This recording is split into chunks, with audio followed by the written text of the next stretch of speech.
Assalamualaikum, vatan sevgim, qarindoshlarım, do'stlarim, düşmanlarimga qaratmadim bu namoyishimni. Bugun Urumchi qatlamiga 13 yil bo'lgan kun. Mushu kunlarda shehidlarimizning qon to'kkan, jon bergan kunlarimizni eslasak, aslida g'ururimizga tegadi. Bütün bugün shunday kayfiyatimga ta'sir etdi deb o'ylayman.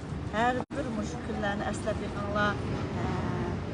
Agar da sizlar vatanda bor vaqtinglar bo'lgan bo'lsa, g'ururingizga tekkan bo'lsa, qo'psiz o'rningizdan. Dushmaningizni tunigan bo'lsangiz, qo'pdingiz.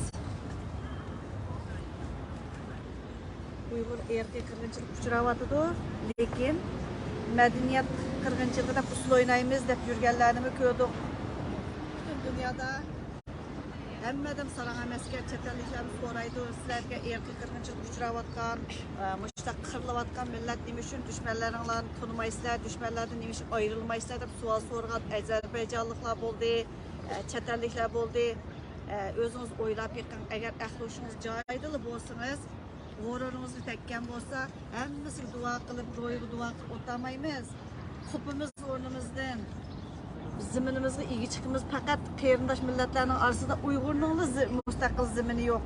G'ururingizga tegsa bo'ladi. O burungi qahramonlarni, burungi davlat qurganlarimizni emas, xoinlarni o'lgan xoinlarimiz yana xoinlarni to'nib, dushmanimizni to'nib, ziminimizga ega chiqib, bir yuzimizni bir yo'riqliq yashaydi, bir yerda boqimiz yiqitib, kashqimiz to'ymadi deb yurmaydi, deb turib kurash qilaydi davatimiz.